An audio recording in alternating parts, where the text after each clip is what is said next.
So my congressman was just arrested on fraud charges. I think you know who that is. Texas GOP Representative Brian Slayton recently resigned after allegations of sexual misconduct with a 19-year-old staffer emerged. Slayton had previously introduced a bill banning minors from witnessing drag shows because it's part of the left's culture of grooming. Just days after the Trumps were escorted from the White House, Donald J. Trump's son-in-law, Jared, received a $2 billion investment from the Saudi royal family in a brand spanking new private equity firm. Somehow, in between hotel trysts and cocaine binges, Hunter Biden was able to find enough time to consult foreign governments despite no apparent qualifications to do so. I could go on. For days, for weeks, maybe years. It's little wonder why people are sick of politicians and their families. Politics is historically corrupt, here and abroad, and from time immemorial. And it often stinks more at the bottom than at the top. Local politics is a breeding ground for stupidity and corruption because of the low barrier to entry. So when someone like Marianne Williamson comes along with a message of love, hope, and healing, it's tempting to give it a shot. And we know that this country is plagued by many challenges now, not the least of which is hatred and division, which is greater than any of us have experienced in our national life. And it is our job to create a vision of justice and love that is so powerful that it will override the forces of hatred and injustice and fear that lie below. You might even be able to look past Robert Kennedy's stance on vaccines because he appears principled and consistent. And that last name. The systematic gutting of the middle class, the elevation of corporations, and particularly polluting corporations, and from the financial industry, from the military-industrial complex. The Democratic field of candidates consists of President Joe Biden, spiritual guide and mentor Marianne Williamson, and environmental advocate Robert Kennedy Jr.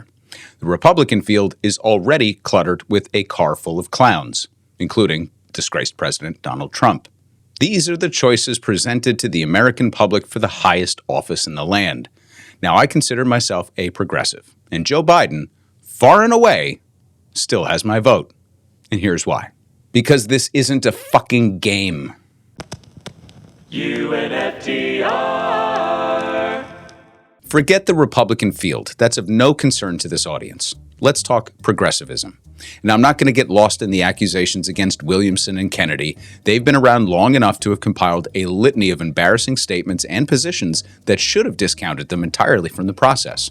From healing nuclear radiation with prayer to saying that at least Germans could escape across the Alps from the Nazis, unlike the COVID lockdowns in America, these are real things uttered by Williamson and Kennedy, respectively. Joe Biden has said and done some pretty awful things as well throughout his career.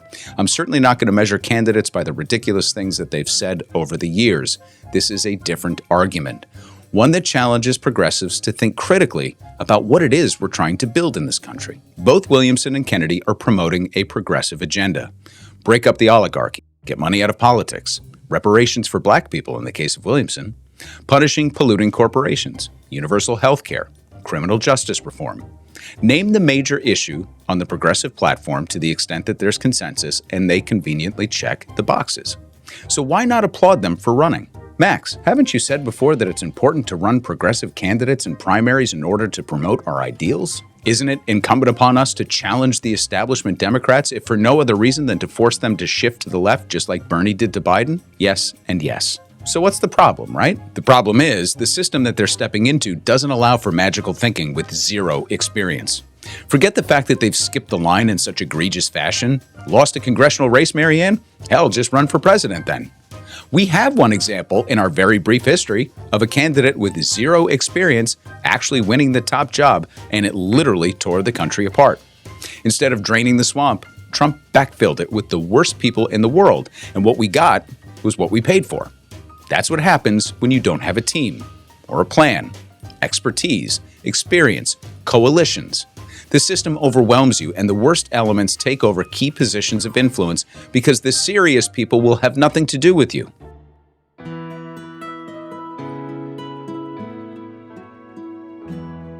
These two are representing the progressive brand, and we're letting it happen.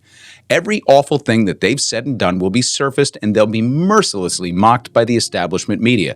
Opposition research will feed the punditry beast, and donors will flee. That's the system we have, and these aren't the people to overcome it. Do you know how hard it is to pass a piece of legislation? No? Well, guess who else doesn't know? The two so-called progressive candidates. 0 elections won between them. 0 pieces of legislation passed. You see, people have this notion that politics is easy. It's the biggest spectator sport in the world that everyone assumes they can play. These two are asking to fly the plane because they've traveled, to prepare your food because they've eaten in restaurants, to dunk the ball because they sat courtside at a Knicks game. Fuck that. Williamson and Kennedy don't have a snowball's chance in hell of beating the establishment, but they're going to accomplish something pretty big, and I mean huge. And it's a gift to the Republicans and the establishment Democrats wrapped in a bow. They're going to destroy the credibility of Bernie's movement and all the progressive caucus members, or at least the real ones, by putting themselves out there as progressives. There's 2 elements to this critique. First is the campaign. Second is doing the actual job. In terms of the election, as former New York Governor Mario Cuomo famously quipped, you campaign in poetry and govern in prose. These candidates are certainly capable of poetry. They've got all the buzzwords and the phrases down, especially Williamson, who's been grifting for secular Jesus for decades by preaching the word of the bullshit Course in Miracles. Her acolytes are quick to point out the double standard, of course, of calling her out for talking about the soul of America when Joe Biden literally made that his campaign slogan. Or how the Catholic Church is a corrupt organization that issued visas to Nazis after the war, or covered up pedophilia for decades. Hey, Mitt Romney, tell me again about those gold tablets that your guy found in Rochester, New York, that said that men can have multiple wives. Doesn't the Bible promote slavery? How is Williamson's poetic and spiritual view of the world any more dangerous than literally every other religion? I get it. I'm here for all of it. I'm with you. I'm the wrong person to talk to about religion and dogma. But there's a difference here. Biden, and now 100 years of executives prior to him, with the exception of the exception to every rule, Donald Trump, were all public servants who were people of faith. Williamson and Kennedy are people of faith who built their entire personas around their particular dogmas, and now they want to be public servants. It's no different than Pat Robertson, and the outcome will likely be the same, for good reason.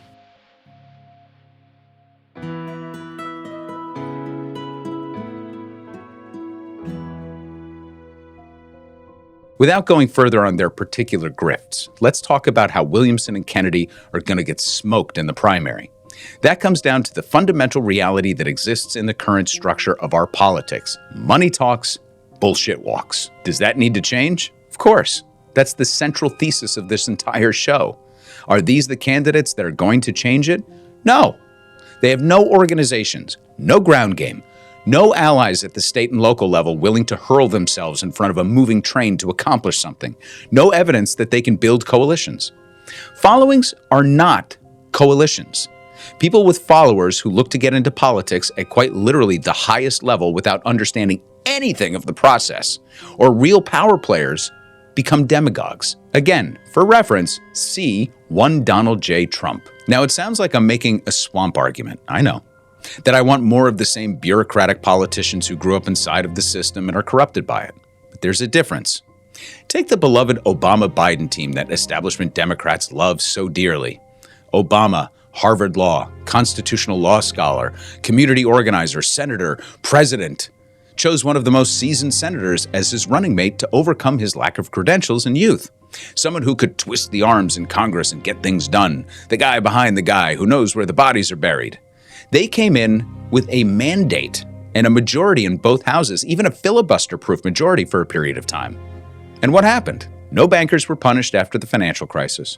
They hunted down journalists and chilled speech, passed sweeping healthcare reform that was written by insurance companies, remained in the protracted wars abroad, didn't tax the rich, spent years negotiating a back-channel secret treaty that would have allowed corporations to abuse the poor and the working class in other countries. Inequality widened. The recovery took years longer than it should have. Guantanamo stayed open. Nothing material improved for black and brown people. Dreamers weren't given citizenship. So aren't you contradicting your entire point about a professional political class? Yes and no.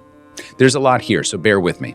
3 points, using the person that Democrats believe to be the best president of their lifetime to illustrate the need for a functional, progressive revolution within the Democratic Party led by a professional class of politicians. Point 1. Obama was incredibly well-credentialed, just like RFK Jr., who also attended Harvard, got a law degree from UVA, overcame personal obstacles, and went on to pursue a robust career as an environmental justice attorney and fierce critic of U.S. militarism, corporate pollution, and the treatment of the poor and marginalized. And Obama was able to galvanize the nation with a message of hope and change, just like Marianne Williamson and the legions of devout followers she has amassed as a successful speaker and author. And yet, once he ascended to the top spot in the nation with a mandate from the public and a clear majority, he instantly fell into the machine and was ground by the gears of neoliberalism. Why? Because he had the words, but not the background or the discipline, and all he had to do was sell a progressive profile that was more liberal than Hillary Clinton. So basically, it takes more than speeches and rhetoric to implement real change. Even in the best of circumstances, with everything in his favor to pursue a progressive agenda, Obama delivered more of the same and was a gift to the neoliberal establishment. Why is Biden getting more of the progressive agenda done than any other president in our lifetime? And before you punch the screen, consider this. We're not at war. The use of drone strikes has fallen off the map. We're making an historic investment into clean energy initiatives and infrastructure. There's a plan to offer student debt relief, regardless of what happens at the Supreme Court. He did what no one else was willing to do. He actually got a gun safety bill passed the CHIPS Act to onshore semiconductor manufacturing, increased taxes on corporations, capped prescription drug out-of-pocket costs. Now, I've literally criticized everything on this list in one way or another because they didn't go far enough. And beyond this, he's made a bunch of terrible mistakes as well. But I've been clear that it's still way more than Obama did. In fact, it's the most progress that we've made on progressive issues since Lyndon Johnson. The reason it doesn't feel like it is because we've failed the lower and middle classes of this country so badly over the past 70 years, we've forgotten what success looks like. So yeah, I'm taking these little victories in the scraps because it demonstrates that forward progress is possible. But that's not actually the point here. The point is this.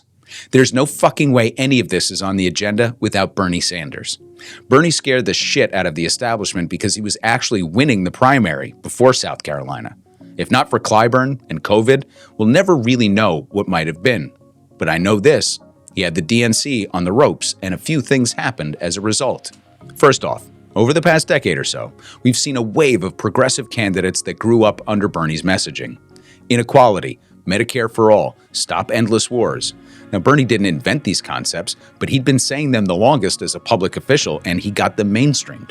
Now, people say, oh, Bernie wouldn't have done anything as president because he can't get legislation passed. You're looking at it backwards.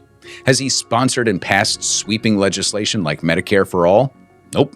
But it's getting harder to pass things without him and the base of support that he's amassed. And every victory Biden points to has Bernie's fingerprints all over it. And in that way, he's been massively influential. You can't work around Bernie Sanders anymore. Bernie is most responsible for shaping the successful parts of the Biden agenda because he's been in it. He knows his way around, built a following inside and outside of the political system, stayed on message, built coalitions in every town, every municipality, every precinct, every district. He didn't ask to fly the plane because he's been a passenger. He's not cooking a meal because he's eaten in restaurants. He did the fucking work. He took the shots. He shouted at the rain, and then he got back to work, inch by inch, to turn the ship around. I'm in the middle of turning a fucking tanker! Lastly, point number 3.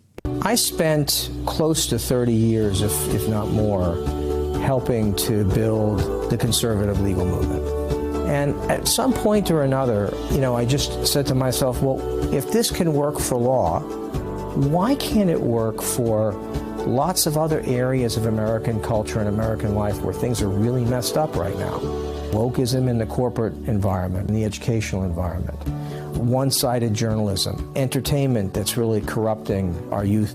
Why can't we build talent pipelines and networks that can positively affect those areas as well? And so to see a leader, a real leader at the helm of an institution that matters, that has the kind of throw weight that Heritage does, was thrilling, was absolutely thrilling for me. If there's one element in my social philosophy, in my ethical philosophy that's predominant, it is that the ultimate unit is the human being, the individual, and that society is a means whereby we jointly achieve our objectives. I would argue that the social and moral issues are all on the side of free trade. The first person you saw was Leonard Leo, the head of the Federalist Society, talking about the 30-year process to bend the courts to the right and stack the federal and Supreme Courts with activist conservative ideologues. How did he do it? He started in the law schools. That's why it took 30 years.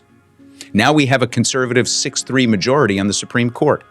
He was so successful, he believes it's a blueprint to take over every other institution in this country. The second clip was Tucker's last speech before being fired from Fox, and it was given at the 50th anniversary of the Heritage Foundation. Now, we've addressed Heritage many times on the podcast before in a couple of these videos, but for those that need a refresher, this is the Koch brother invention that spearheaded the Reagan tax cuts that gutted the middle class and set us on the course of inequality we have today. Climate change denial, school choice, vouchers, charter schools, blaming Islam for instability and fomenting wars abroad. Even Obamacare as a way to line the pockets of insurance companies to take us off the path of universal health care. They boasted that during the Reagan years, the administration was filled with heritage people, a tradition that kind of continues to this day, and that Reagan adopted 775 of their proposals over his 8 years. So in case you're wondering how good their hit ratio was, that was pretty great. The third clip is from your favorite economist and mine, Milton Friedman. Say it loud, say it with me, yo, Milton Friedman. I think we've done enough to demonstrate how Friedman's neoliberal philosophies came to dominate the Republican Party and even infected the core of the Democratic Party establishment, with Bill Clinton reaching the pinnacle of Friedman's doctrine. A 30-year assault on the judiciary, building networks of conservative justices, beginning at the law school level, before these assholes were even lawyers. A 50-year assault on the poor and middle class at the hands of the Heritage Foundation that literally created the blueprint for neoliberal model legislation and turned out candidates year after year to promote their theories. Now, that Milton clip is from a 10-part documentary series he produced in 1980. That's 4 decades ago. The Chicago School molded generations of policymakers and influential figures who architected policy frameworks that gilded the corporate class in this country and solidified the oligarchy. That, my friends, is the real fucking Course in Miracles. Williamson and Kennedy, with no practical experience, no legislative wins, no coalitions, no infrastructure, no talent pipeline, no organizations, no blueprint. These are the faces of progressivism? This is sending lambs to slaughter, and all the while, they're going to be flying the progressive flag and damaging the brand. This isn't a game. It's for professionals only. Williamson's bizarre version of Jesus isn't going to save this country. Kennedy's last name and pseudoscience won't either. You want to use your fame and power to throw support from the sidelines? Be my guest. But to assume that because people attend your spiritual seminars or that you hail from a political dynasty, and let's be honest, it's a tainted one at that you can pull off the same trick that Donald Trump did and just waltz into the Oval Office? Go sell your bullshit somewhere else, because we have work to do. I've taken some criticism from listeners about this idea of a professional political class. Some are even rather agitated, as I'm sure Williamson and Kennedy followers will be if they hear this specific critique. As usual, though, most unfuckers are willing to engage in a productive dialogue, like our friend Cam, who said this. Quote, "You mention a professional political class, which I see how one could conflate that with the swamp. However, it seems like what you're describing is what Lenin called a vanguard party, one that requires members to be educated on what is currently revolutionary theory and geared towards serving the people, not capital." Cam, that's precisely what I mean, though I'm obviously looking for a better outcome than what Leninism became. And not to get too far afield, but the Marxist, Leninist, Trotskyites of the time all believed that Germany, not Russia, was the fertile ground in which to plant the seeds of socialism because it was an established capitalist state. And for that matter, America was considered the ultimate candidate. But yes, the Vanguard Party, which was ultimately conflated with Leninism as a party, was intended to educate the proletariat on revolutionary theory and the intricacies of political systems. The youth in this country have the tenets of progressivism down. They understand the revolutionary theory aspect of this. The gap is in the construction of the political system and apparatus capable of overthrowing the current system because neoliberalism has a 50-year head start on us. Every progressive attorney like Larry Krasner that runs for DA, every local organizer that runs for town council, every principled attorney like Jamie Raskin that runs for Congress and learns the ropes and fights in the trenches. You know my list. It's AOC, Cori Bush, Jamie Raskin, Pramila Jayapal, Barbara Lee. It's Governor Josh Shapiro. It's Bernie. We have the models, but we have to continue going downstream and building coalitions of support from the ground up. I mean, look at what Steve Bannon is doing by recruiting poll watchers and precinct captains. 2004. That's the last time Republicans won the popular vote. That's how much they've rigged the system. They don't need majorities to govern because they've taken over the building from the basement up. And we're so focused on partying in the penthouse, we don't even realize that there's no escaping the building from the top. That's why Democrats are painted as elites. We're not winning the ground game. We're not winning hearts and minds in every precinct, in every county, in every state. So go ahead and love Marianne and listen to her thoughts on special Jesus and pray away storms all you want. Listen to RFK Jr. give a lecture in a room full of unvaccinated people. I don't care. Just get the fuck out of this race and leave it to the professionals because we have work to do. And whether you win or lose, you're going to damage the progressive brand. Here endeth the lesson.